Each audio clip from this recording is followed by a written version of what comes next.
de esa manera, los electrolitos, tanto sodio, magnesio, cloruro y otros, como carbohidratos, ¿sí? Estos de alguna manera son metabolizados o sintetizados en esta parte, pero algunos carbohidratos u otros electrolitos, inclusive agua también, salen con las heces fecales en forma de fibra alimentaria. Y eso es lo que nosotros tenemos en las heces fecales correspondientes, después obviamente de que todo el alimento ingresado por vía oral, que posteriormente ha llegado al estómago, intestino delgado y posteriormente este intestino grueso, posteriormente salga por el conducto anal, ¿no? Entonces eso nosotros conocemos desde el punto de vista anatómico y fisiológico de lo que corresponde las funciones que tiene el colon. Y como ya es un tema ya muy difundido por estas clases, y si en este momento yo preguntaría a uno de los maestrantes qué es el cáncer, estoy seguro que todos con seguridad lo van a definir, ¿no es cierto? Entonces, lo mismo, el cáncer de colon no es otra cosa que una enfermedad en que las células malignas, ¿no? Células que han comenzado a deformarse o han hecho un crecimiento anómalo dentro de lo que corresponde a esta parte del colon, ¿sí? Estas se localizan en alguna parte, ¿no es cierto?, del intestino grueso, ¿no? Este cáncer de colon va en crecimiento, en lo que corresponde a muchos países, y es muy fácil de detectar. Obviamente no es su detección no es muy cómoda, ¿no es cierto? No es muy cómoda. Y este cáncer no solamente está presente en el sexo masculino, sino también en el sexo femenino, ¿no? Entonces, es una de las patologías que tiene de alguna manera una incidencia muy importante, ¿no? Muy importante, pero de alguna manera también es muy importante detectarlo, ¿no? Como siempre, la edad va a ser una de las características y otros factores que también vamos a mencionar en esta presentación. Entonces, el colon junto con el recto siempre va a ser el lugar donde aproximadamente tenga mayor cantidad de probabilidad de que estos tengan una proliferación de células malignas, ¿no? Lo que hace el cáncer, ¿no? ¿Por qué? Porque las heces fecales de alguna manera tienen bastante cantidades de desecho, ¿no? Entonces, por eso que es el lugar propicio para la aparición de cáncer justamente donde se encuentran las heces fecales, ¿no? Entonces, por eso que es muy importante de alguna manera consumir bastante cantidad de agua, porque de alguna manera ayuda a la eliminación de lo que corresponde las heces fecales, y obviamente muchos alimentos como las verduras, las fibras y otras más que vamos a hablar en la parte final de esta presentación. Entonces, el cáncer, vuelvo a reiterar, no es otra cosa que la aparición de células malignas en alguna parte de lo que corresponde al colon.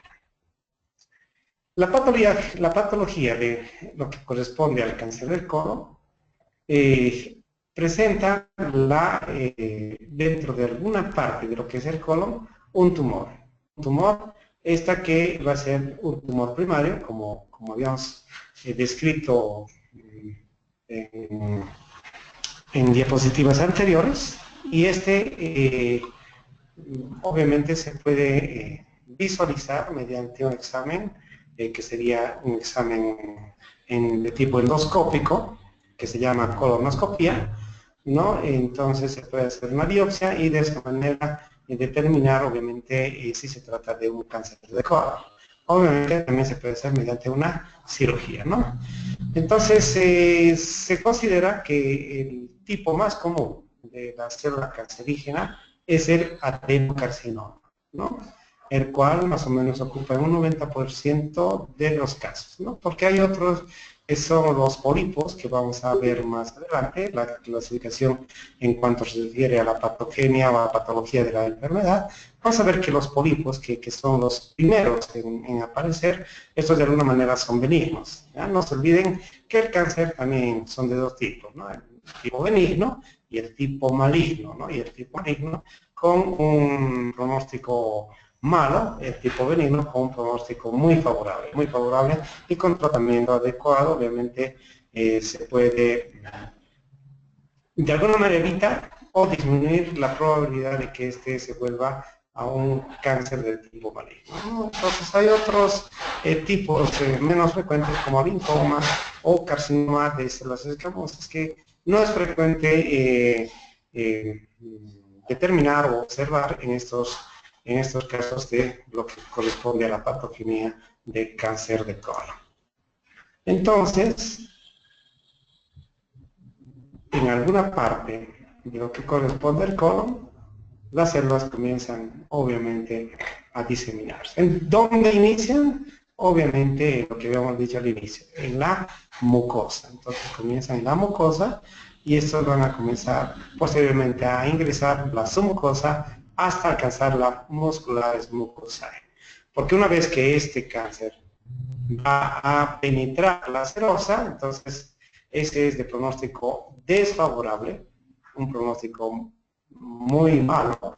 ¿Por qué? Porque al romper todo lo que corresponde a este conducto, entonces eso ya se conoce como lo que es la peritonitis, ¿no? Y la peritonitis es de pronóstico no muy favorable, ¿no es cierto? Eso ya nosotros conocemos. Entonces, visto desde desde un escáner de imagenología, nosotros podemos ver, miren, por acá podemos ver. Obviamente estos son pólipos, ¿no? Vamos a distinguir más adelante. Y estos obviamente van a comenzar a crecer en forma desmenuzada y entonces de alguna manera su crecimiento va a ser muy amplio. Entonces, eso en cuanto corresponde a la patogenia de la enfermedad por cáncer. Y como había mencionado, ¿no es cierto? Los exámenes selectivos para la detección de cáncer, ¿sí? Se debe elegir de acuerdo siempre a la situación personal. Tanto la edad, la salud correspondiente del paciente y el sexo, ¿no? Que de alguna manera estos van a ayudar a encontrar los pólipos, ¿sí? Antes, ¿no es cierto?, que el paciente pueda tener posiblemente unos síntomas o el paciente pueda tener cáncer específico. Entonces, por exámenes selectivos, podríamos de alguna manera determinar si este pólipo se encuentra presente en alguna parte de lo que es el colon correspondiente. Entonces, por eso es muy importante realizarse estudios correspondientes. Obviamente vamos a ver como los factores de edad, siempre a partir de los 40 o 50 años de edad, que es el término ya donde uno tiene que hacerse algunos estudios para obviamente evitar estas patologías. Entonces, al encontrar el pólipo correspondiente, se puede este pólipo extirpar y de esa manera prevenir lo que corresponde al cáncer de colon o el cáncer de colon rectal, ¿no es cierto?, que es una de las características. Por eso que es muy importante realizarse estos exámenes a partir, obviamente, de los 40 o 50 años, ¿no? En forma anual, en forma periódica o cada 2 o 3 o 4 años. En especial si hay algunos parámetros muy importantes que también vamos a detallar en esta presentación, como es, por ejemplo, diarreas, como pérdida de peso, sangrados, etcétera, etcétera, ¿no? Que son las características muy importantes para lo que es el cáncer de colon. Entonces, estos pólipos que podemos encontrar en alguna parte de lo que es el colon, en este caso es en el colon transverso, pero en alguna parte vamos a encontrar, ¿no?, estas masitas que muchas veces, como hemos dicho, no tienen una sintomatología, ya no hay un dolor específico, puede haber algunos sangrados que muchas veces no le damos mucha importancia, y entonces en este caso sí. Ahora, obviamente, no solamente cuando uno tiene un sangrado, no siempre puede ser efectivamente de un cáncer, ¿no es cierto? Ustedes conocen que hay muchas patologías que podrían emitirse en las heces fecales un sangrado correspondiente, ¿no? Entonces hay muchas patologías, por eso que es importante discriminar y no solamente la presencia de sangre indica directamente lo que corresponde a un cáncer, ¿no? De todas maneras, un pólipo es una tumoración o una protuberancia circuita visible, obviamente macroscópicamente, como ustedes pueden ver en esta presentación, ¿sí? Y que se proyecta obviamente en la superficie de una mucosa. Entonces esto está en la parte de la submucosa, ¿no? Porque aquí adentro está, digo, la parte de la mucosa, ¿no? Porque más adentro está la submucosa, musculares mucosa y posteriormente la serosa correspondiente. Entonces son las características que tienen estos pacientes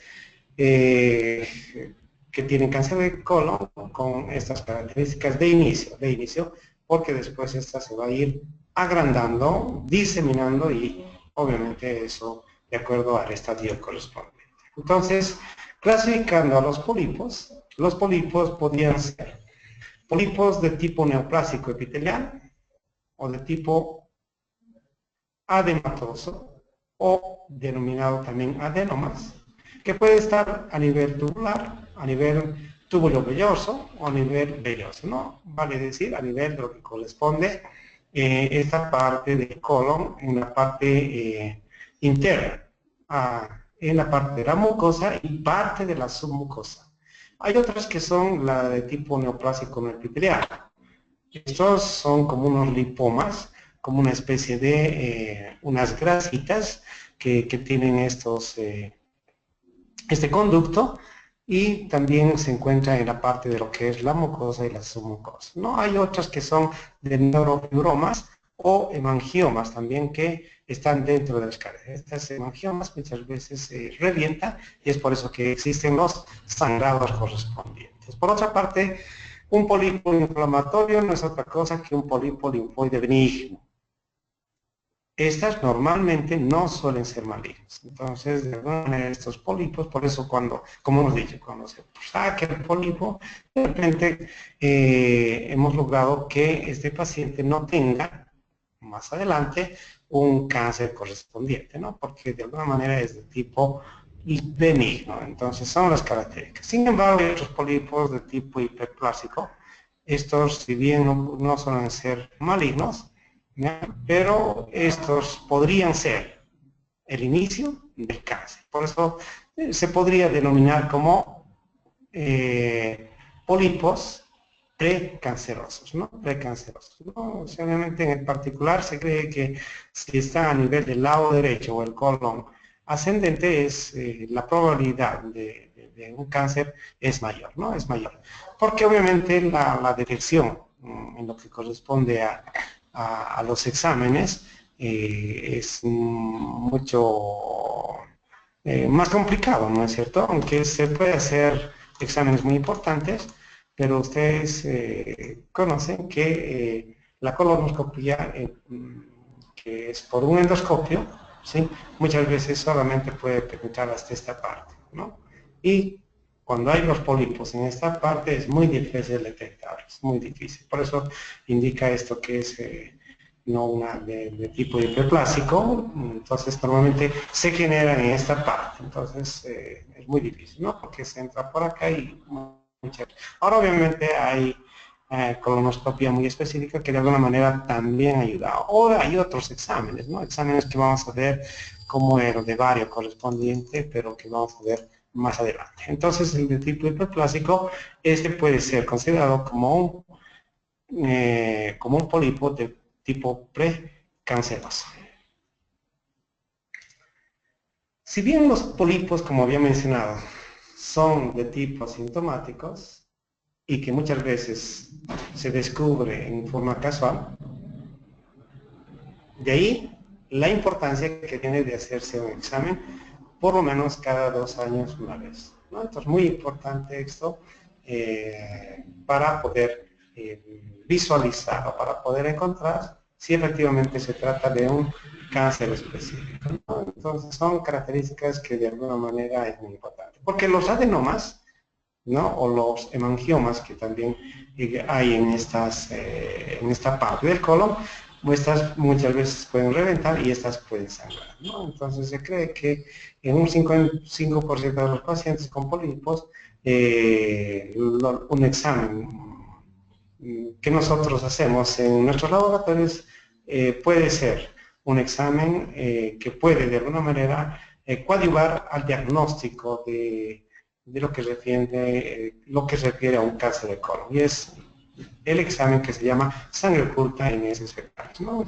Es un examen muy sencillo que nosotros podemos determinar en la muestra de heces fecales del paciente.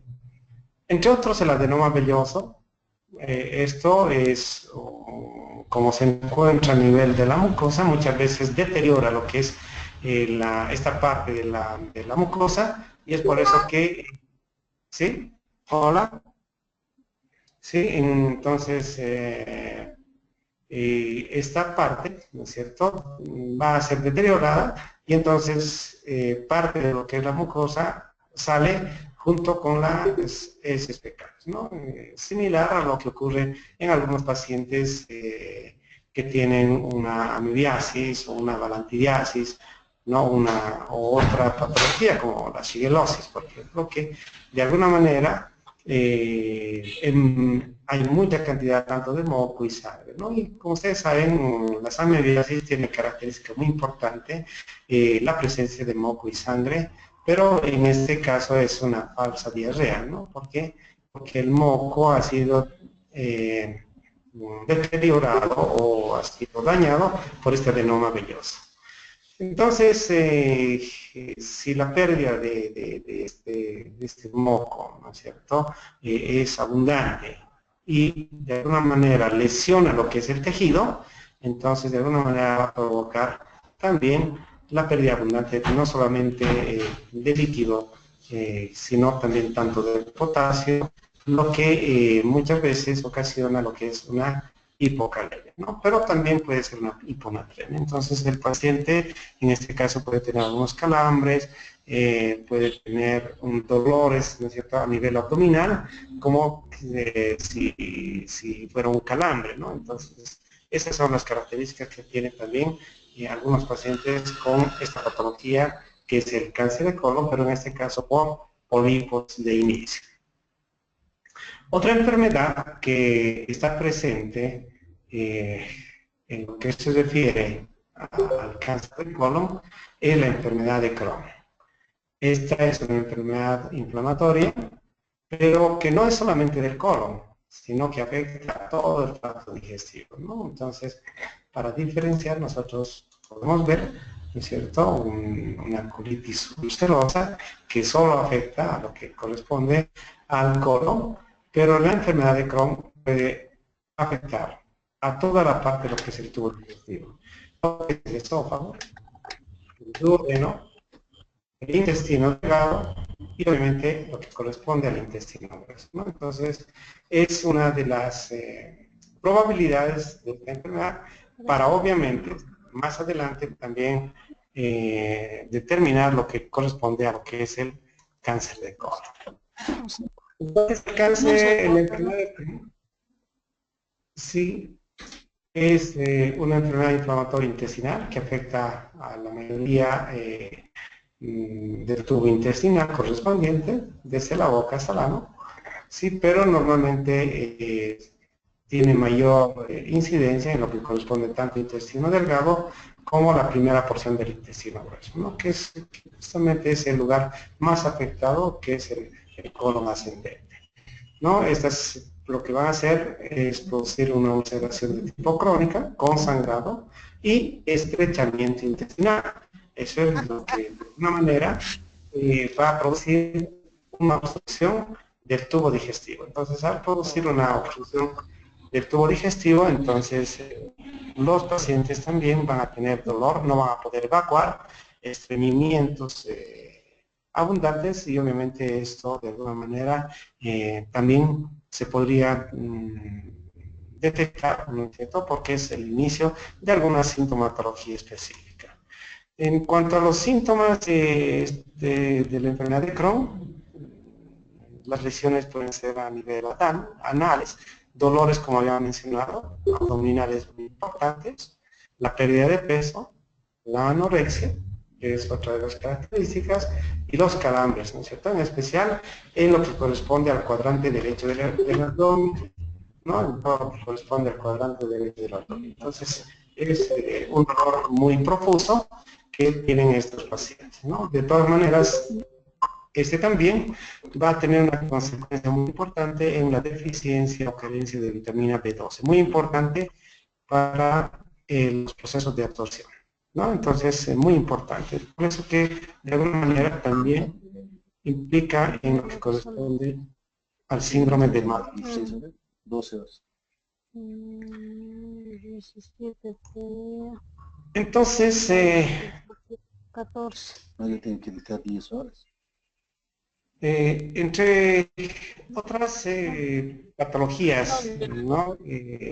que tiene lo que es el colon, es justamente esta patología que se llama 9. adenocarcinoma. 9. El adenocarcinoma es un tumor de células epiteliales malignas que se origina en el epitelio glandular de la mucosa colorectal, ¿no? Este va a invadir la pared,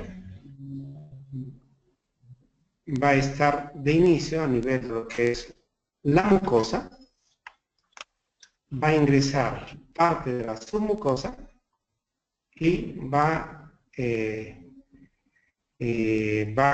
alguna manera va a deteriorar también parte de lo que es la musculares mucosae, ¿no? Entonces, de alguna manera, este adenocarcinoma va a penetrar y si este va a seguir, va a seguir proliferando, entonces puede llegar a ser la peritonitis correspondiente. Entonces, por eso que es muy importante en este caso distinguir inmediatamente lo que corresponde si se trata efectivamente de un cáncer o otra patología, porque hoy por hoy tenemos muchas patologías a nivel de lo que corresponde a nivel de lo que es el tubo intestinal, ¿no es cierto? Tenemos muchas patologías y estas patologías de alguna manera tenemos que saberlos diferenciar y eso obviamente con ayuda no solo de laboratorio, sino la ayuda clínica y de imagenología. Entonces, la arquitectura glandular, el pleomorfismo celular, la mucosecreción, es uno de los patrones predominantes en esta patología que se denomina adenocarcinoma, ¿no? Entonces, el adenocarcinoma puede ser de inicio muy poco, puede ser parcialmente agrandado o moderadamente, o puede ser bastante diferenciado. Entonces son las características que tienen estos pacientes con esta patología del adenocarcinoma. Entonces, el adenocarcinoma obviamente ya es de tipo maligno, ¿no? En cambio, los pólipos, sí que pueden ser pólipos un poco agrandados o pólipos pequeños, estos son totalmente benignos, ¿no? Entonces, si nosotros podemos sacar a entonces prácticamente fácilmente podría sanar al paciente, ¿no es cierto? Entonces eso es lo que debemos indicar. En cambio, ya cuando ya comienza a hacer una metastasis, entonces ya es muy difícil, entonces tenemos que recurrir a otros parámetros, ¿no? Aunque hoy por hoy tenemos la cirugía, que de alguna manera es muy importante con las prótesis necesarias, ¿no es cierto? Y tenemos de alguna manera, la ciencia está mejorando y entonces hoy podemos hacer cirugías muy importantes. Entonces el adenocarcinoma, vuelvo a reiterar, es de tipo maligno y este se puede diseminar fácilmente a muchas partes que corresponden a lo que es el colon, ¿no? Y que puede pasar fácilmente, atravesar lo que es, ¿no? Esta es la mucosa, la submucosa, la muscular es mucosa y la serosa. Entonces, en este caso ya pasa la serosa y entonces de alguna manera va a llegar a ser una patología con pronóstico muy malo.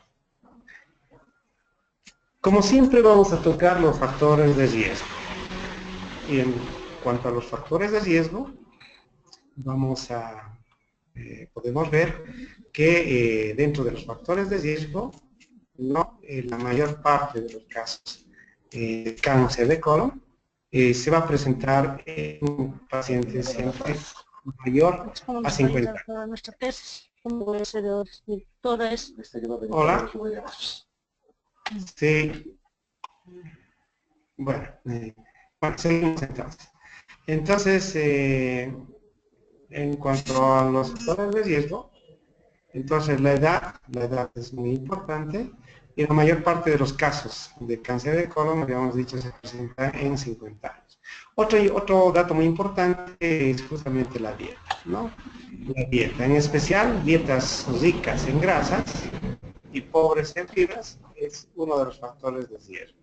Y lamentablemente, como había mencionado en presentaciones anteriores, estamos inmersos a lo que es la comida chatarra, la comida, las frituras y todo aquello que están al alcance de nosotros por el tiempo, por el trabajo y otros más, ¿no es cierto? Lamentablemente tenemos hoy una alta incidencia en consumo de dietas con bastante grasa, ¿no es cierto? Entonces, de alguna manera, estamos por eso predispuestos y a esta patología. Entonces, de alguna manera es mejor siempre tratar de incrementar en nuestras dietas algo de fibra, verduras y frutas, ¿no? Que vamos a hablar eso al final de esta presentación. Se cree que también la herencia es otro factor importante, factor de riesgo, puesto que la herencia en el cáncer de colon también tiene un papel muy importante, ¿no? Un papel muy importante. Entonces, pacientes que tienen un familiar, en este caso de primer grado, el padre o la madre que tengan cáncer de colon, entonces estos pacientes tienen que ya ser supervisados, vigilados a partir de los 20 años ya, a partir de los 20 años, ¿no? Porque ellos pueden de alguna manera predisponerse a esta patología y lo pueden iniciar en forma precoz, ¿no? Para decir antes de los 60 años, mucho antes de los 60 años. Otra característica muy importante es el estilo de vida, ¿no? Entonces, existen ciertos factores que dependen del estilo de vida y que predisponen a la aparición del cáncer. Por ejemplo, la obesidad. Tenemos una interferencia, no sé si podríamos... Hola.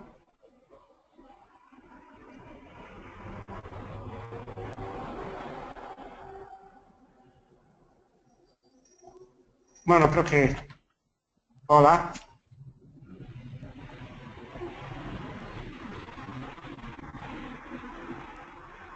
Bueno, no sé si me escuchan muy bien, no hay de alguna manera una interferencia aparentemente. Puedo continuar, ¿no? Hola. Bien. Voy a continuar entonces.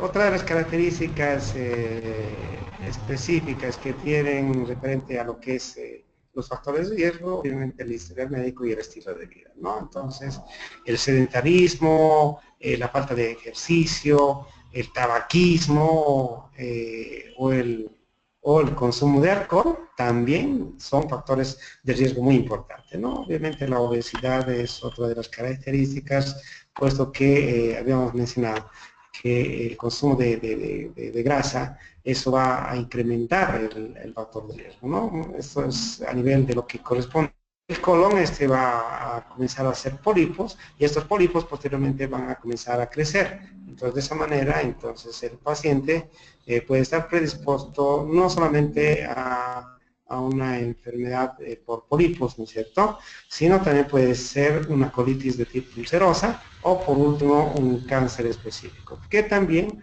dentro de otros factores de riesgo están otro tipo de cáncer, ¿no?, como el cáncer de mama, el cáncer de útero u ovario. No son cánceres que de alguna manera también son predisponentes para lo que corresponde esta patología que es el cáncer de colon. Entonces,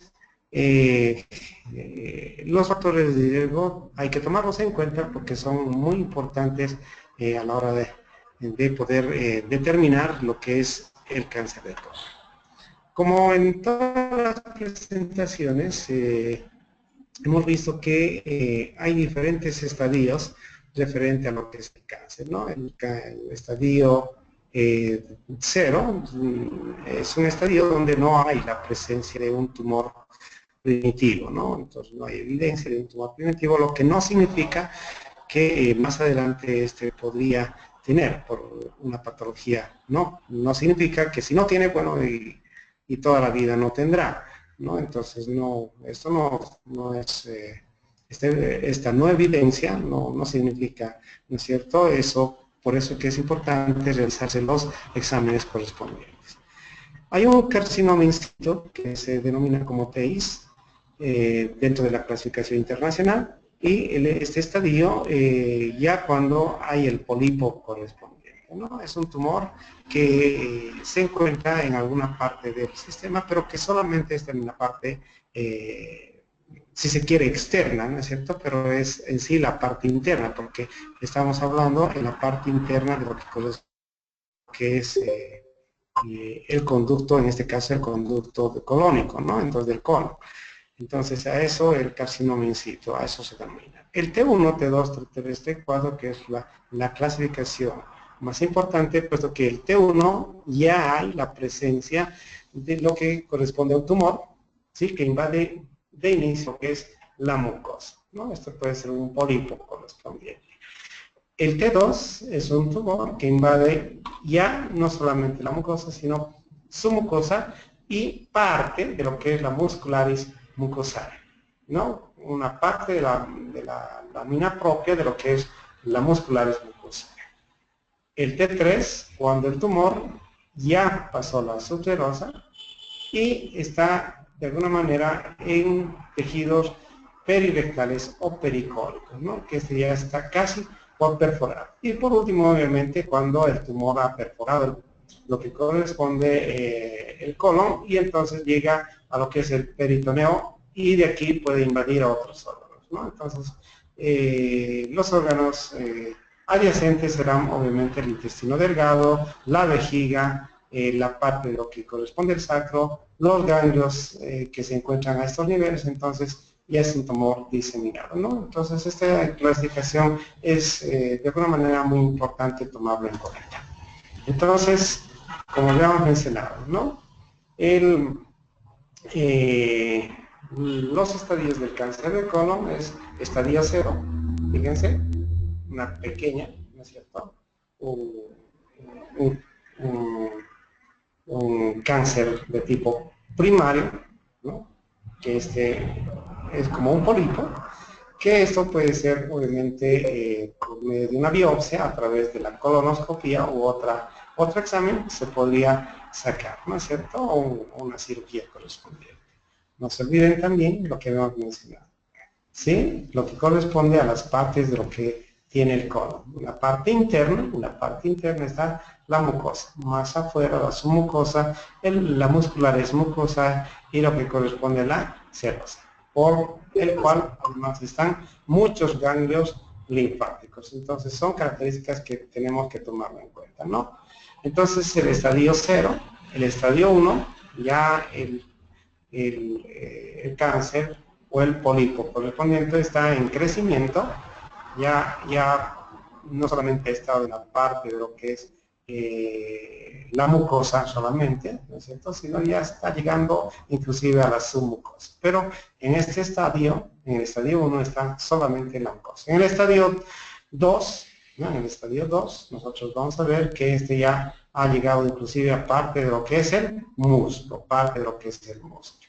El estadio 3 ya está llegando a lo que es la parte de la serosa, ¿no? Ya está llegando a la parte de la serosa, y aquí obviamente podría también diseminarse. Ya cuando se disemina, obviamente, pero estamos hablando del estadio 4, cuando este ya ha llegado a ganglio linfático, ¿no? Entonces, estas son las características o la clasificación específica que se hace respecto a lo que es el cáncer.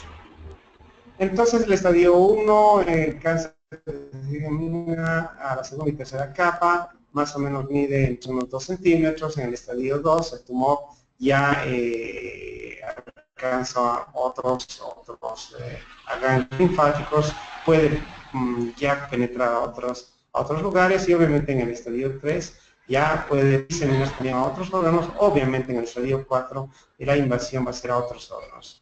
¿No? También, no solamente lo que corresponde a vejiga, sino también lo que es hígado y posteriormente pulmones, ¿no?, que son los lugares que afecta esta patología.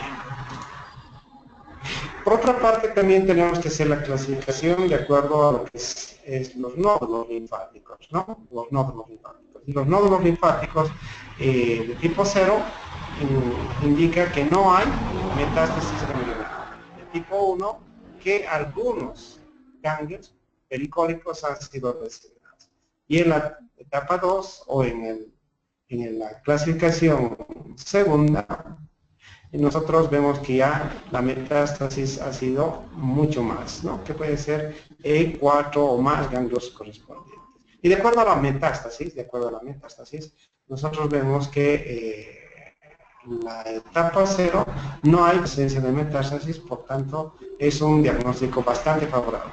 En cambio, el M1 significa que hay metástasis de distancia, significa entonces que ya está en otros órganos correspondientes, ¿no? ¿Para qué nos sirve la clasificación? Obviamente para realizar un pronóstico. Si el paciente no tiene recrudescencia en más o menos 5 años, se puede decir que el paciente ha curado de la enfermedad.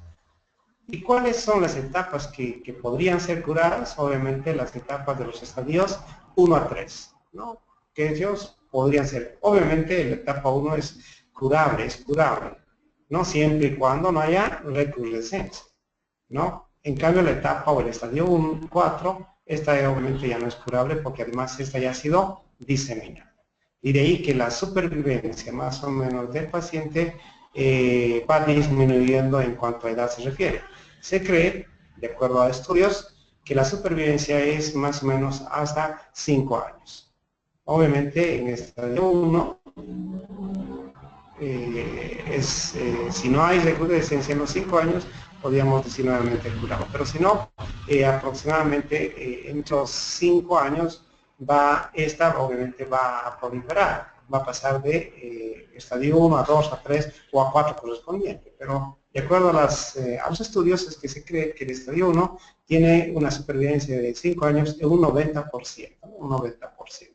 En el estadio 2, en un 75-85, en el estadio 3, y obviamente el estadio 4 raramente viven más de 5 años, ¿no? Más al contrario, la supervivencia es entre 1 o 2 años. Entonces es un dato muy interesante que lo van a tomar también en cuenta, puesto que de alguna manera es importante el apoyo diagnóstico, el conocimiento de ustedes para la educación correspondiente a no solamente nuestro entorno, sino a muchos pacientes que de alguna manera padezcan de esta patología. Entonces es muy importante tomar en cuenta este dato. Entonces tenemos, en cuanto se refiere a la gravedad, ¿no?, tenemos entonces una etapa 1, una etapa 2, una etapa 3, ¿no? Dentro de las características, esta con un pronóstico muy favorable, menos favorable, y obviamente está bastante desfavorable en cuanto se refiere no solamente a lo que es la patología, sino el tratamiento correspondiente. Entonces, son las características. Entonces, ya entrando ya casi a la parte final y tal vez a lo más importante, es que los pacientes con cáncer de colon, ¿sí?, pueden tener dentro de las características clínicas de signo y sintomatología, diarrea, que es una característica que se debe tomar en cuenta, ¿no? El estreñimiento, por otra parte, ¿no? En algunos casos diarrea, en otros casos estreñimiento. O los dos a la vez. Diarrea en algunos casos, más estreñimiento, ¿no? Entonces son una de las características y obviamente los cambios de hábitos intestinales, ¿no? Entonces uno tiene los normalmente cronometrado su sistema biológico y de esa manera uno tiene un horario específico para realizar sus deposiciones fecales, ¿no? Entonces, que es algo que es cotidiano, ¿no? Entonces, en estos casos, estos pacientes van a cambiar prácticamente todo. Y entonces, por eso, de esa manera, también puede ser un dato muy importante, ¿no? Obviamente, dependiendo siempre de la edad, de todo lo que habíamos mencionado, de los factores predisponentes. Otro dato muy importante, y este tal vez el más interesante, es lo que corresponde a la obstrucción intestinal y a la presencia del sangrado en heces fecales, ¿no? Entonces, la obstrucción intestinal, ¿cómo se puede determinar? Con distensión de abdomen o con dolor abdominal profuso, ¿no? Este dolor abdominal que es específico, ¿no es cierto?, en la parte ventral, y entonces el paciente tiene retortijones, ¿no? O sea, se comienza a retorcer el paciente y en algunos casos obviamente comienza a hacer un proceso de distensión abdominal. Entonces, en estos casos, obviamente, este paciente necesita una consulta inmediata con el clínico correspondiente. Y lo mismo cuando hay la presencia de sangrado en heces, ¿no? Que normalmente es cotidiano, no vamos a un sangrado en 2 o 3 o 4 oportunidades, ¿no? Pero ya uno ya muchas veces nos puede dar la idea. Pero de repente a veces hay algunos pequeños sangrados por otras características, ¿no? Muchos padecemos de algunas pequeñas ulceraciones por otros microorganismos, por ejemplo el Helicobacter pylori, ¿no?, que causa gastritis en algunos casos. También hay algunos sangrados, pero por eso siempre es saber distinguir de quién se trata. Y como es sangrado frecuente, normalmente obviamente va a conllevar lo que es una anemia, ¿no? Entonces el paciente va a estar anémico, con bastante sangrado, dolores abdominales, muchas veces estreñimiento. Entonces muchas veces uno piensa en otras patologías más, otras patologías. En ese caso también se debe pensar en lo que es un cáncer de colon. Obviamente, excepto el sexo femenino, que en algunos casos en la fase premenopáusica hay sangrados normales, ¿no es cierto?, que de alguna manera muchas veces se pueden no distinguir, ¿no? Pero en este caso igual hay que hacer la colonoscopía correspondiente. Por otra parte, entonces, la pérdida de peso es otra de las características muy importantes que también tenemos que determinar, ¿no? La pérdida de peso es otra de las características que nosotros tenemos que tomarla en cuenta, ¿no? Entonces, la pérdida de peso sin causa desconocida, ¿no? Que no solamente es en esta patología, sino en otras patologías también, como hemos visto en cáncer de pulmón, en tuberculosis, o en lo que vamos a ver más adelante, lo que es el VIH, ¿no? Entonces son características también muy importantes en estos pacientes. Y obviamente el cansancio, los vómitos o la pérdida de apetito. Entonces toda esta sintomatología corresponde a lo que es la probabilidad, no efectivamente lo que es el cáncer de colon. No podemos decir con estas características cáncer de colon, no, sí, sino la probabilidad. Para determinar lo que es el cáncer de colon, obviamente necesitamos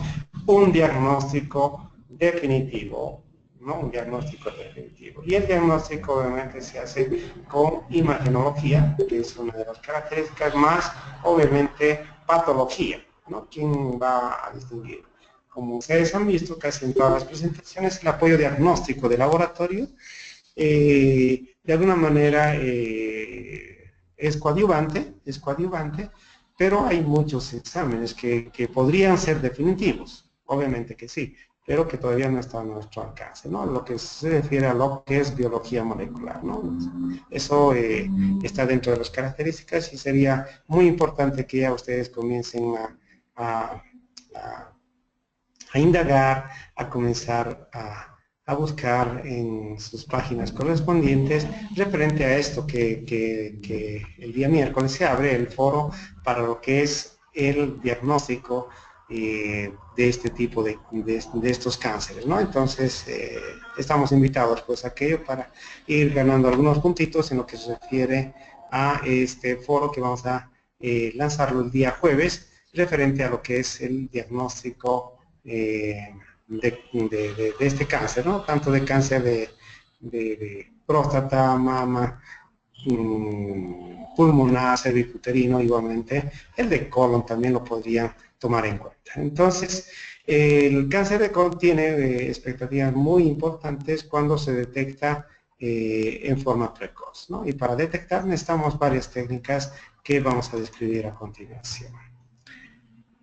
Uno de las pruebas diagnósticas que sirve como screening es el test de sangre oculta en heces, que pueden tener falsos negativos y pueden tener también falsos positivos, ¿no? Entonces, no es una prueba, como habíamos mencionado, una prueba definitiva. La sigmoidoscopía, más o menos, un 50% de los cánceres están dentro de lo que corresponde a esta técnica. Tenemos también otras pruebas como el enema de Vario, ¿no? Estos también tienen muchos falsos negativos. Y lo que es la colonoscopia, eso sí, es más específica porque a través de esto vamos a poder hacer una biopsia y mediante la biopsia entonces determinamos que se trata efectivamente de un cáncer de colon. Entre otras pruebas de laboratorio, nosotros podemos ver lo que es el antígeno carcinoma embrionario, ¿no? Que podemos ver el CA, que de alguna manera puede ayudar al clínico a discriminar si más las características clínicas, vale decir, de sintomatología de este paciente, más un examen de heces fecales con sangre oculta positivo. Entonces, de alguna manera estamos apoyando a lo que corresponde la identificación o el diagnóstico definitivo de este paciente con cáncer de colon, ¿no? Entre otras características, el hemograma para determinar obviamente la anemia y todos otros parámetros más, y las pruebas de función hepática, ¿no? Porque de alguna manera el cáncer se puede diseminar a lo que corresponde a hígado, pulmón u otros órganos, y también ayuda a lo que corresponde determinar lo que es el cáncer. Otra técnica que también, que no está dentro de lo que corresponde específicamente a lo que es laboratorio, sino a las pruebas de diagnóstico, es el tacto rectal. Entonces el tacto rectal es otra de las características que de alguna manera también se puede detectar alguna anomalía en la parte inferior del aparato digestivo, como sangrado en algunos casos, algunos bultos anormales, o si el paciente siente bastante dolor a la palpación. Entonces son pruebas que se deben hacer. Sin embargo, la sigmoidoscopía y la colonoscopía son los exámenes más específicos que se podría hacer en estos pacientes, porque a través de eso podríamos hacer una biopsia y con esta biopsia de alguna manera determinar si se trata de un cáncer específico, ¿no?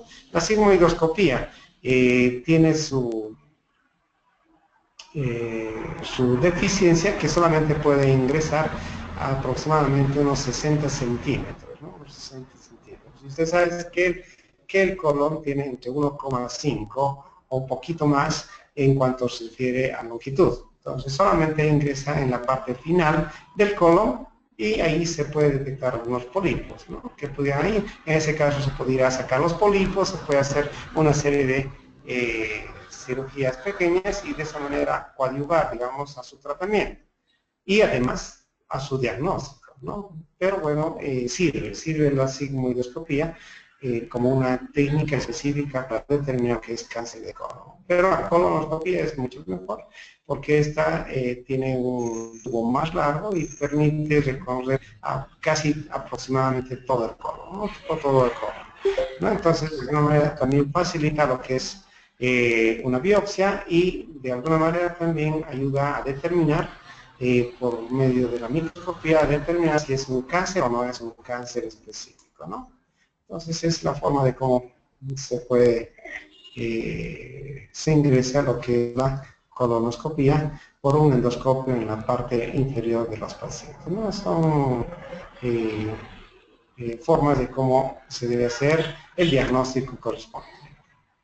También se puede hacer estudios genéticos, ¿no? Siempre y cuando haya antecedentes familiares. Entonces se puede de alguna manera hacer un estudio genético para detectar algunas anomalías y en este caso se puede hacer algunas exploraciones de tipo colónica o a nivel rectal en aproximadamente ya desde los 20 años, ¿no? O 20 o un poquito más, dependiendo obviamente de los antecedentes familiares. Entonces son características y algunos parámetros que nosotros debemos tomar en cuenta para determinar esta patología. De todas maneras, una vez detectado lo que corresponde a lo que es el cáncer de colon, nosotros podemos determinar, ¿no?, que si se detecta a tiempo, la enfermedad puede ser curada, siempre y cuando obviamente esté en el grado 1 o en el grado 2, ¿no? Porque ya el grado 3 y grado 4 ya es muy difícil de hacer esto. Obviamente en el grado 3 ya el paciente tendría que tener una signo-sintomatología muy clara, ¿no? Muy clara. Pero bueno, algunos pacientes siempre se dejan o ocultan su patología con algunos antieméticos, algunos otros medicamentos, ¿no es cierto?, que de alguna manera evitan o pasan el dolor correspondiente y entonces de esa manera no son diagnosticados oportunamente. Entonces, de todas maneras, el tratamiento es muy importante cuando se diagnostica en forma temprana, ¿no? Y los pacientes pueden sobrevivir entre 5 años o más, dependiendo del grado. No se olviden que el grado 1 puede ser curable, Entonces, es muy importante determinar aquello, ¿no? Y obviamente si una vez que se hace el tratamiento específico o con cirugía o se saca estos pólipos, posteriormente hay que hacer lo que es la quimio o radioterapia también. Es importante esto para evitar que vuelva a reaparecer. Y si no vuelve a reaparecer, entonces habíamos dicho que el paciente ha sido curado, ¿no? Entonces son las características que obviamente tenemos que tener en cuenta. Sin embargo, hay muchas complicaciones, ¿no? Hay muchas complicaciones. El cáncer puede volver a aparecer, se puede diseminar haciendo una metástasis, o de repente puede aparecer un segundo cáncer, ¿no? En otra parte, ¿no? En otra parte puede aparecer, y obviamente las complicaciones en este caso podrían ser una obstrucción intestinal, de mal pronóstico la perforación, la peritonitis y muchas veces lo que es la hemorragia, ¿no? Y cuando hay hemorragia, estos pacientes pierden bastante cantidad de sangre y es muy difícil de poder evitar aquello, ¿no? Entonces, se les puede en estos casos hacer transfusiones sanguíneas, pero no tienen una buena validez, una buena repercusión en el paciente. ¿Por qué? Porque el paciente sigue sangrando y entonces la sangre que ingresa nuevamente es eliminada y entonces son pacientes que muchas veces se colocan bastantes volúmenes de sangre y lastimosamente estos pacientes posteriormente fallecen, puesto que como hay una hemorragia muy importante, es muy difícil de poder parar ¿no? Es esta patología. Entonces son las características que seguramente muchos de ustedes tal vez tuvieron la oportunidad de ver en lo que reportan a sus clínicas o los hospitales donde trabajan.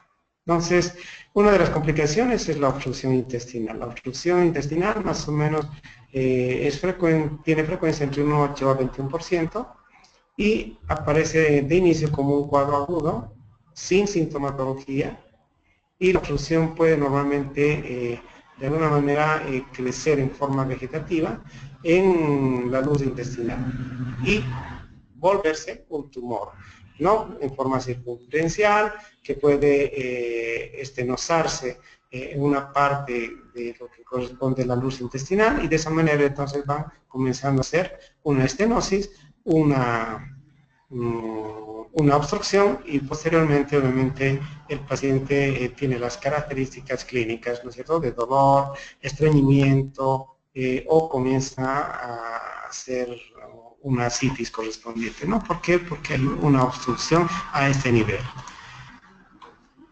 Por otra parte, la perforación intestinal no es otra cosa que el cáncer diseminado, ¿no? Este cáncer que comienza a crecer en bastante proporción, y este cáncer posteriormente va a ser una perforación, consiguiendo que la peritonitis de tipo fecaloide. ¿Por qué? Porque todo lo que corresponde a la materia fecal va a salir a la parte abdominal, y de esa manera entonces el paciente va a tener un mal pronóstico, porque ya cuando las heces fecales están en la parte externa, entonces otros microorganismos como la parte bacteriana van a hacerse oportunistas, y de esa manera también dañar a todo lo que es el sistema y posteriormente causar la muerte, ¿no? Entonces son las características que tienen estos pacientes cuando se pueden complicar con estas patologías referente a lo que es la obstrucción, la perforación o el sangrado, ¿no? El sangrado o la hemorragia. Entonces, en lo que corresponde a la hemorragia, si bien ocurre en un poco porcentaje de los pacientes, pero esta hemorragia obviamente es de tipo invasivo, ¿no? Con ruptura no solamente de un vaso, sino de varios vasos, ¿no? Entonces, en este caso es muy difícil poder coadyuvar al paciente, y el paciente obviamente va a fallecer, ¿no? El pronóstico es bastante malo en estas características con hemorragia en un paciente que tiene esta patología. Por último, entonces, el tratamiento de lo que corresponde a lo que es el cáncer de colon, obviamente sigue siendo lo que es la cirugía o la extirpación de la zona afectada, ¿no? Entonces lo que se hace es cortar una parte de lo que es el intestino, colocarle una prótesis, y entonces de esta manera se podría solucionar, ¿no? Sin embargo, esta tiene la probabilidad de reaparecer en alguna parte del sistema. Es por eso que se debe hacer la aplicación de la radioterapia y la quimioterapia, ¿no es cierto? Como ustedes saben, la radioterapia no es otra cosa que la aplicación de rayos de alta energía para destruir estas células malignas correspondientes. Y la quimioterapia es la administración de algún fármaco específico para también destruir las células cancerígenas, ¿no? En estos casos, como ustedes saben, se mueren muchas células, no solamente buenas o malas, y de alguna manera también afecta a todo el sistema inmunitario, ¿no? Sin embargo, se puede hacer también la inmunoterapia, ¿no? La estimulación del sistema inmunitario para eliminar estas células dañinas, pero esta tiene menor pronóstico, puesto que muchos pacientes no estimula muy bien su sistema inmunitario, y entonces más al contrario no afecta en buena proporción. Todos estos tratamientos de alguna manera van a tener trastornos de tipo secundario, ¿no es cierto? Entonces el paciente muchas veces está decaído, el paciente tiene algunas dificultades, ¿no es cierto?, que de alguna manera le afecta porque son tratamientos bastante invasivos. Pero bueno, son las formas de tratamiento que se puede hacer. La cirugía, que es el tratamiento más importante, se hace entonces de extracción de esa parte afectada que está en cáncer. Obviamente esa cirugía se hace en lugar específico, es decir, en quirófano, no se hace en forma ambulatoria, ¿no? Porque la extracción del pólipo es otra cosa, eso sí se hace en forma ambulatoria, justamente con endoscopía correspondiente o la colonoscopía, ¿no? Entonces ahí se puede realizar el corte del pólipo, pero la cirugía ya de una parte de lo que es el cáncer, esta se debe extraer en un quirófano correspondiente. Bueno, esta práctica es muy importante, también se puede extraer muchos pólipos, o los pólipos se pueden extraer solamente por colonoscopia, como ya hemos mencionado, ¿no? Entre otras características, hay que limpiar también lo que es toda la parte de los tejidos sanos y los ganglios que posiblemente hayan estado infectados, ¿no? Y posteriormente se debe hacer otro examen colonoscópico, pero también hay que hacer lo que es la radioterapia y la quimioterapia. Entonces, es el tratamiento que se realiza en estos pacientes. En cuanto a los efectos secundarios, habíamos mencionado que estos pacientes van a tener dolor, debilidad en la zona afectada, en algunos casos pueden tener diarreas, ¿no? Y estos pacientes, de alguna manera, también si se ha realizado, por ejemplo, la colonoscopia, van a tener también irritación en parte de lo que es la parte de la apertura, ¿no es cierto?, que se hizo con la colonoscopia. Entonces, nosotros debemos conocer estos datos que son muy importantes desde el punto de vista no solamente del apoyo diagnóstico, sino también desde el punto de vista educacional, ¿no? Que por eso que estamos tocando estos temas. Entre otros efectos de la quimioterapia, ¿no? El paciente puede tener náuseas, vómitos, la caída inminente del cabello, ¿no? Que son otras de las características, y obviamente fatiga, diarrea y entre otras cosas. Además, ¿no es cierto?, que pueden tener otros datos como fiebre también. No solamente con lo que es la quimioterapia, sino con la inmunoterapia también hay fiebres, calofríos, debilidad y otros más. Entonces, como habíamos visto, casi todos los cánceres tienen una gran similitud en cuanto se refiere a las características clínicas, los factores predisponentes, ¿no es cierto?, para tener esta patología, ¿no? Y dentro de los factores habíamos visto la edad como uno de los factores muy importantes, el consumo de alcohol, el consumo de tabaco, ¿sí? Y obviamente la alimentación, ¿no? Entonces, si nosotros hacemos un pequeño resumen de todo lo que hemos ido viendo hasta ahora, estoy seguro que vamos a coincidir con lo que corresponde a casi cada uno de los cánceres correspondientes que vienen siendo detectados por lo que corresponde a imagenología y patología. Estos son muy importantes. Entonces, debemos nosotros determinar entonces lo que corresponde a cada una de estas patologías. ¿Qué tenemos que hacer en estos pacientes? Hacer siempre un seguimiento. El seguimiento después del tratamiento debemos realizar en estos pacientes para evitar obviamente la reaparición del cáncer, y en este caso se debe hacer anualmente lo que es la colonoscopia, ¿no? En el cáncer lo que corresponde al cáncer de colon en la periódica. Por otra parte, también debemos hacer los exámenes correspondientes en sangre oculta, en heces fecales, y obviamente también los marcadores tumorales como es el antígeno carcinoma embrionario, ¿no? Que son las posibilidades para poder distinguir o determinar. Por otra parte, se debe hacer tomografía, resonancia magnética, rayos X, etc. Entonces, todo como actividades de seguimiento. Para terminar entonces esta presentación, pongo esta diapositiva para que lo tengamos en cuenta y vuelvo a reiterar.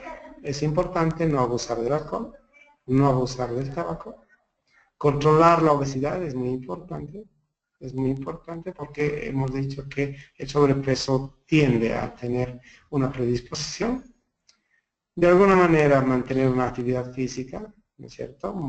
¿No? Y por ahí hay muchos métodos que pueden estimular o que pueden realizar actividades físicas diferentes porque el ejercicio físico es muy importante.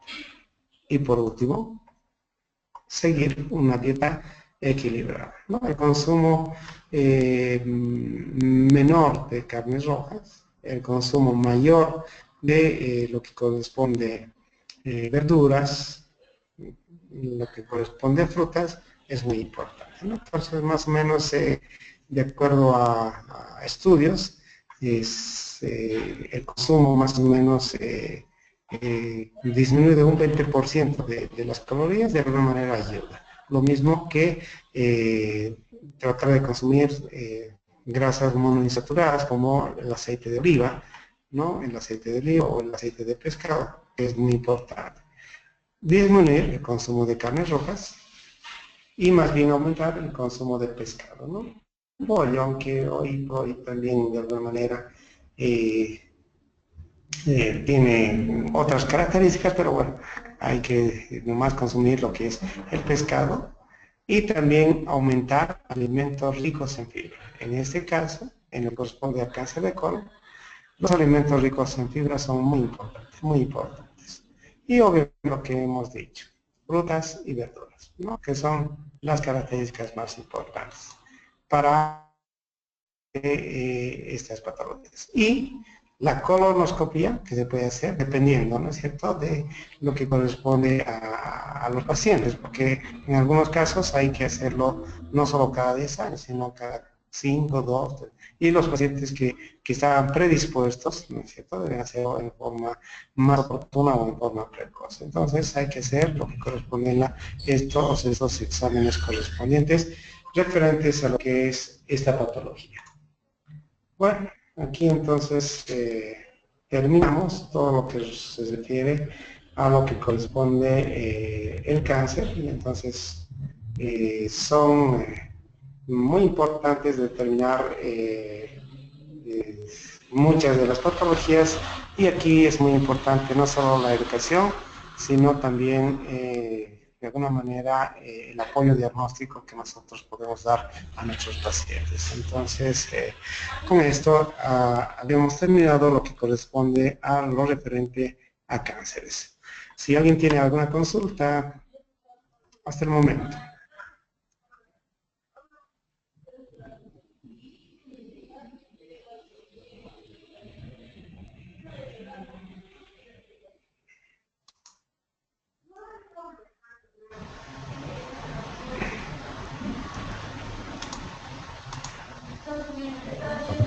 Doctor, una pregunta.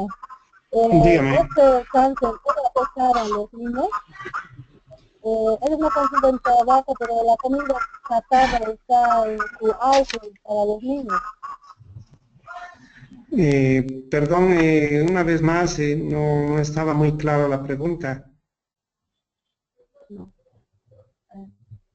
Este cáncer afecta también a los niños porque ahora están consumiendo los niños comida chatarra. Exactamente, sí. La incidencia mayor no que es en la edad adulta, ¿no? Porque esta comida, ¿no es cierto? Se va acumulando, pero tenemos que nosotros ver también lo que es la predisposición de la edad, ¿no es cierto? De la edad, ¿no? Y los factores de riesgo que tienen en cuanto a la herencia. Hay muy pocos casos de pacientes que han tenido esta patología a temprana edad, para decir a los 20 años aproximadamente, hay muy pocos casos, ¿no? Los casos más importantes son más arriba de los 40 años, ¿no? ¿Por qué? Porque de alguna manera la actividad física que tienen algunos niños y la actividad constante que están en movimiento ellos, de alguna manera no permite, digamos, que se formen estos pólipos, ¿no? Porque una vez que se forman estos pólipos, estos van a, posteriormente, aproximadamente entre unos 5 a 10 años recién, comenzar a dañar lo que es el tejido, ¿no? Porque los pólipos van a ser pequeños, pequeñísimos. Entonces estos pueden estar mucho tiempo sin causar algún daño, ¿no? Porque pueden tener entre aproximadamente hasta 15 o 20 años, ¿no? Si nosotros recordamos algunas de las diapositivas que vamos a ver, ¿no? Entonces, estos pólipos, como vemos acá, ¿no? Estos pólipos que son pequeñitos, estos pueden permanecer durante muchos años, ¿no? Estando en la etapa cero. Y eso es lo que ocurre en algunos jóvenes entre los 20 o 40 años, ¿no? Entonces están justamente en esta etapa. Y a partir de los 40 o 60 años, ¿por qué? Porque ya ha cambiado el sistema de vida y todo aquello, entonces estos recién comienzan a proliferar, ¿no? Entonces, por eso que no hay incidencia en niños, sino a partir de los 20 años recién, en algunos casos comienzan a aparecer estos pólipos, que después recién van después de los 40 años recién se van a hacer cancerígenos. ¿Bien? ¿Alguna consulta más?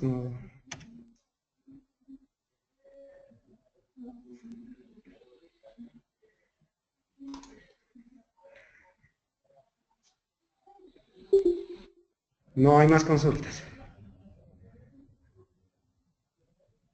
Bien, entonces vamos a continuar. Para hoy está dentro del cronograma está también lo que corresponde a lo que es el VIH. Entonces, vamos a iniciar con esa presentación. Y entonces, para muchos, este tema es conocido, ¿no? Muchos de ustedes conocen esta patología, ¿no? Puesto que hoy por hoy tenemos bastante incidencia y cada día aumenta más los casos referente a esta patología. Si bien está dentro del grupo considerado como cáncer inclusive, ¿no? Porque el SIDA viene a ser un cáncer específico de lo que corresponde, entonces tiene alguna relación con lo que es el cáncer, pero no por una destrucción o un crecimiento anómalo, ¿no es cierto? Sino porque hay una diseminación y el sistema inmunitario es afectado y entonces algunos microorganismos se hacen oportunistas y son los que causan esta patología y lo que se denomina SIDA de la enfermedad, ¿no? Entonces nosotros tenemos conocimiento respecto a lo que se refiere el VIH. Entonces,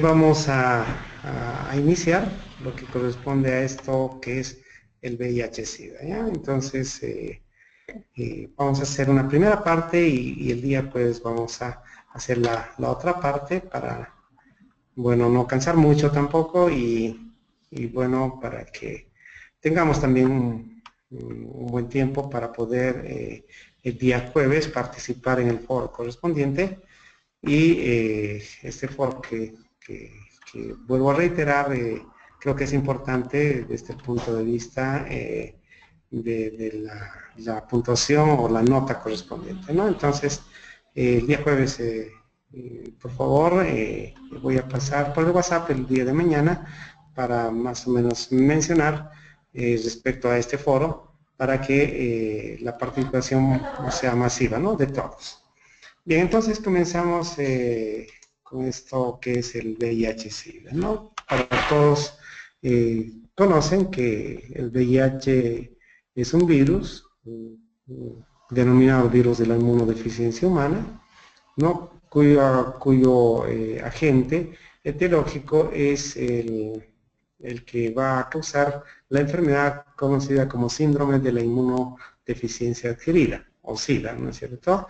Este VIH pertenece al grupo de los lentivirus, y es un virus de tipo RNA, ¿no? Que obviamente tiene una enzima muy importante que es la transcriptasa inversa, que es la que le va a cambiar el genoma de RNA a DNA, ¿no? Que eso lo pasa en la célula correspondiente. Como ustedes saben también que a un inicio más o menos en 1981, primero apareció la enfermedad cuyo genotipo era de tipo 1, ¿no? El virus de la inmunodeficiencia humana de tipo 1, ¿no? Este virus que se cree que se inició, ¿no? Del monos de tipo Macacus rhesus, ¿no? De ese tipo. Entonces, quien comenzó e inició, ¿no es cierto?, la proliferación de este virus mediante el contacto sexual, ¿no? El contacto sexual que después derivó en pacientes, y estos pacientes obviamente también por contacto sexual fueron transmitiendo la enfermedad, ¿no? Porque es un virus que tiene una incidencia alta por el contacto sexual. Ahora obviamente hay jeringas contaminadas, hay el de tipo congénito, también hay por la transmisión sanguínea, pero obviamente hoy por hoy esta transmisión sanguínea o de las jeringas ya ha reducido bastante, ¿no? Hoy por hoy la transmisión sexual más al contrario es mucho más alta porque no solamente hay lo que es la transmisión de tipo entre sexos masculino y femenino, sino también ya hay entre sexos no masculinos, vale decir, de lo que corresponde a esta patología, ¿no? Entonces nosotros conocemos todo esto, pero de inicio apareció, como les menciono, el VIH-1. ¿No? Y el diagnóstico en ese tiempo se hacía específicamente lo que se refiere a el análisis para el anticuerpo VIH-1, porque ustedes saben que una vez que ingresa el virus, este va a generar la formación de anticuerpos, en especial anticuerpos de tipo IgM y posteriormente de tipo IgG, es lo que nosotros detectamos al final, ¿no? Entonces es muy importante determinar aquello. Ya después, de 1983, ya en 1990 inclusive, o 1987, ya apareció otro tipo de virus, el VIH-2, ¿no? Entonces el VIH-2, y de esa manera entonces vino a causar problemas a la población. ¿Por qué? Porque si bien estábamos detectando a una gran mayoría, o teníamos mediante el screening de laboratorio, estos exámenes, ¿no? Los reactivos y todo aquello para determinar el VIH-1, cuando apareció VIH-2, entonces se complicó. ¿Por qué? Porque no podía ser detectado el VIH-2 mediante estas pruebas, ¿no? Esas pruebas. Entonces, era una de las características más importantes que teníamos en ese tiempo. Por otra parte, el tratamiento en estos pacientes no era específico, es más, los pacientes infectados por VIH eran pacientes que desarrollaban fácilmente en infecciones oportunistas. Una de ellas que nosotros conocemos es la tuberculosis, ¿no?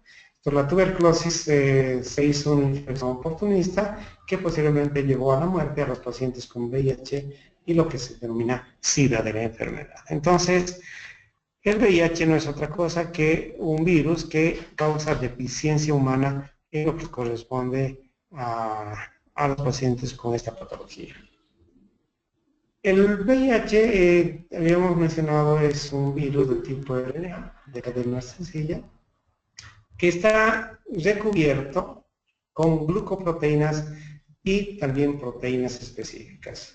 Sí, muy importante esto para poder determinar, ¿no? Y de ahí que quienes han hecho el estudio correspondiente han podido determinar que gracias a la identificación de proteínas y glucoproteínas se podía determinar si el paciente era paciente portador del virus o no, ¿no es cierto? Y eso fue gracias a pruebas específicas que en su tiempo, en ese tiempo más o menos de 1900 o de 1900, perdón, de 1990 más o menos, estos pacientes podían ser identificados mediante exámenes de laboratorio específicos. Uno de ellos era el famoso Western blot, ¿no es cierto?, que determina justamente lo que es la identificación tanto de glucoproteínas como de proteínas. Entre otras características, el virus tiene esta enzima, que es la enzima transcriptasa inversa, que de alguna manera era una enzima que hacía la transcripción correspondiente de virus RNA a virus DNA, ¿no?, que eran las características que tenía este virus. Como ustedes saben también, el virus infecta a una célula muy importante del sistema inmunitario, que es el linfocito CD4, ¿no? El linfocito CD4 es el que va a ser afectado y de esa manera va a comenzar el proceso de replicación. Entonces, dentro de las características, habíamos dicho que el virus tiene glucoproteínas. Las glucoproteínas más importantes era justamente esta, la glucoproteína 120, ¿no? La glucoproteína 120, que era la más importante porque son proteínas que son las que abren la puerta de entrada de lo que corresponde al linfocito. Esta glucoproteína se adhiere al linfocito y al adherirse al linfocito, entonces comienza el virus a penetrar, ¿no es cierto?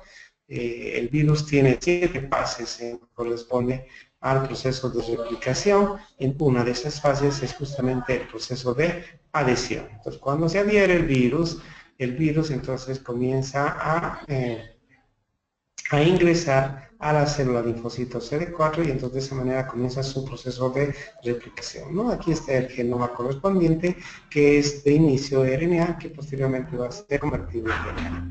Entre otras características muy importantes que tiene el virus es justamente lo que corresponde a las proteínas, ¿no? A las proteínas que tiene el virus dentro de lo que se llama el genoma viral, ¿no? El virus tiene una cápside que es esta parte, lo que es la cápside, y tiene una nucleocápside, y dentro de eso se encuentra el virus, ¿no? Por eso de alguna manera se encuentra protegido el virus, ¿no? El virus, que es muy importante. Este virus entonces tiene unas proteínas muy importantes, y la proteína más importante, la proteína P24. Sin embargo, tiene otras más, la proteína 17, la proteína 25, la proteína 37 y otras más, ¿no? Lo mismo que las glucoproteínas, tiene la 120, la 160, la GP41, la 51, la 56 y otras proteínas más, ¿no? O sea, tiene una serie de glucoproteínas y proteínas.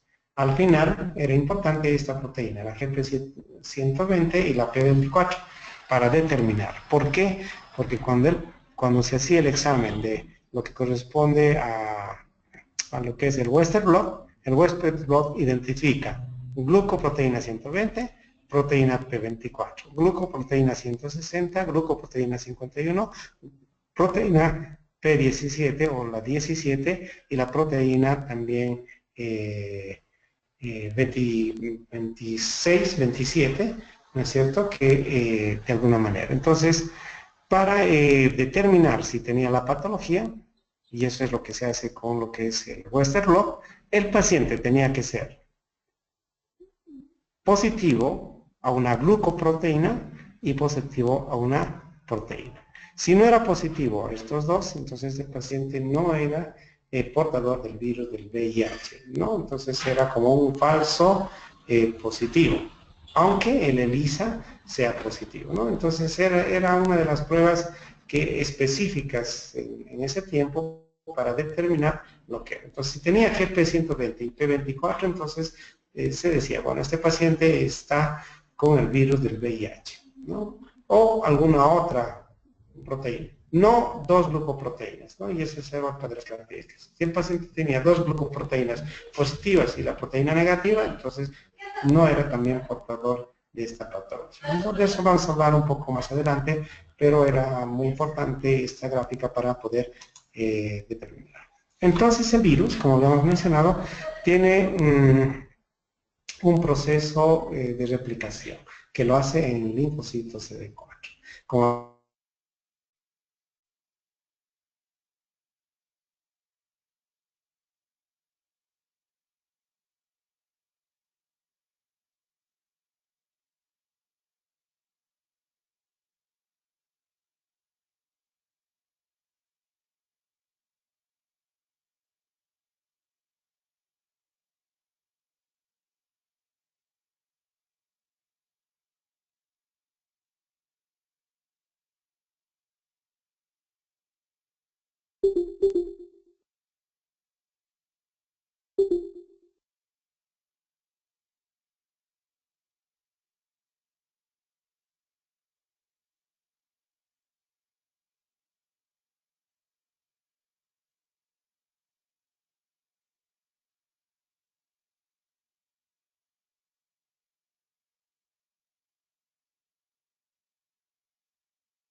you